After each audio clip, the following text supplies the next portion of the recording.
میری یہ قدرت ہے اور یہ میں لاؤں گا اور میری طرف ہی آنا ہے. وما انتم بموجدین فی الارض ولا فی السماء. آسمان کہتے ہیں بلند چیز کو. بہت دفعہ عربی کے اندر قرآن کے اندر بھی ایک لغوی معنی میں یہ لفظ بھی آتا ہے اور آسمان آسمان کے معنی بھی آتا ہے. ماڈرن دنیا کے اعتبار سے جو ہمارے لیے آسمان ہوتا ہے وہ کسی دوسرے کے لیے زمین ہوتی ہے. زمین کا مطلب نیچے اور آسمان کا مطلب اوپر. اس لیے بعض لوگ اس کا ترجمہ کرتے ہیں پستیاں اور بلندیاں، یعنی نیچے اور بلند. تو اس وقت ماڈرن ورلڈ کے اندر یہ چیز پروف ہو گئی ہے. لیکن جو ہمارا اس پلانٹ کے اوپر زمین کے اوپر رہنے والوں کا آسمان ہے، وہ جو ہماری بلندی ہے اور وہ جس کی 7 تہیں ہیں جن کا ذکر حدیث مبارکہ میں آتا ہے، وہ ہمارے اعتبار سے ہے. لغوی طور پہ اوپر نیچے چیز کوئی ہو تو وہ یہاں تو اسی معنی میں آیا ہے جس معنی میں قرآن کریم نے بیان کیا ہے اور آقا دو جہاں صلی اللہ علیہ وسلم نے بیان فرمایا ہے. لیکن وہ جملہ میں نے اس لیے کہا کہ یونیورسل میننگ اس کا بھی ایک ہے، نہ اوپر نہ نیچے. کوئی ایسا نہیں ہے جو اللہ تعالیٰ کو بے بس کر دے، اللہ تعالیٰ کو ہرا دے، اللہ تعالیٰ کے پروگرام کو روک دے اور وہ اللہ تعالیٰ کو کام نہ کرنے دے. کیا کام نہ کرنے دے؟ ثم اللہ ینشئ النشأۃ الآخرہ. جو دوبارہ اس نے بنانا ہے نا، کوئی اسے بنانے سے روک نہیں سکتا، نہ یہاں پر نہ جو تمہیں آسمان میں. آسمان کا کیا مطلب ہے؟ اصل میں چاند، تارے، سورج یہ آسمان میں ہے. آسمان کا معنی بلندی میں، یعنی ہم تو یہ کہتے ہیں کہ آسمان ہماری ماڈرن لینگویج کے اندر، میں اس کی ایک سائنٹیفک لینگویج کی بات نہیں کر رہا، آسمان میں ہے. اب ان کے وہ خدا ہیں، ان کے وہ الہہ ہیں، ان کو وہ بلندی پہ دیکھتے ہیں، ان کو وہ خدا مانتے ہیں.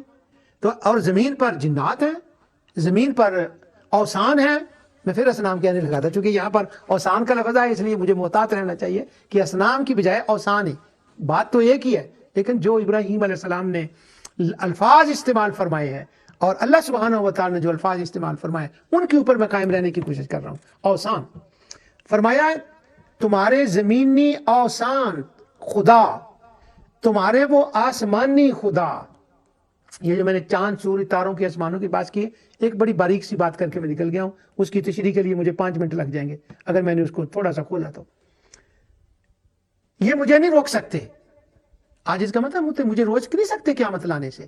اس کا مطلب یہ ہوا کہ وہ یہ سمجھتے تھے کفار و مشرکین کہ اگر قیامت برپا ہونے اللہ تعالیٰ نے ارادہ کیا کہ میں لاؤں گا تو ایسا نہیں ہوگا. یہ تو ایک ٹیم ورک ہے، سب سے پوچھنا پڑے گا، میٹنگ کرنی پڑے گی. اکثریت کے اوپر فیصلہ بھی نہیں ہوگا. ہم میٹنگز میں فیصلہ کرتے ہیں جی میجارٹی کا فیصلہ ایکسیپٹ ہو گیا، تو میجارٹی کا بھی نہیں، وہ تو سب کو ساتھ میں لانا پڑے گا. اگر سب کو ساتھ نہ ملایا تو جس رب کا آسٹریلیا خدا ہوگا وہ تو اکڑ جائے گا، نہیں یہ فنا نہیں ہو سکتا. اور جس رب کا امریکہ خدا ہے، امریکہ کا جو خدا ہے جو نعوذ باللہ وہ امریکہ والا ہٹ جائے گا، نہیں یہ نہیں ہو سکتا. تو قیامت نہیں آئے گی، وہ تو متفق کا فیصلہ ہونا چاہیے. فرمایا مجھے اپنے ارادے سے، مجھے اپنے پروگرام سے، مجھے اپنے کام سے، مجھے دوبارہ کائنات کو فنا کرنے سے، دوبارہ اس کو اعادہ کرنے سے نہ کوئی زمینی تمہارا خدا روک سکتا ہے، نہ کوئی تمہارا اوثان وثن زمینی روک سکتا ہے، نہ آسمانی روک سکتا ہے. اور جب میں وہ کام کروں گا، وہ آئے گا، جب میرا ارادہ ہوگا، جب وہ وقت آ جائے گا تو وہاں پر کیا ہوگا؟ وَمَا لَكُم مِّن دُونِ اللَّهِ مِن وَلِيٍّ وَلَا نَصِيرٍ. اس مشکل گھڑی میں تمہارا کوئی چاہنے والا کچھ نہیں کر سکے گا، تمہارے لیے کوئی سٹینڈ نہیں لے سکے گا.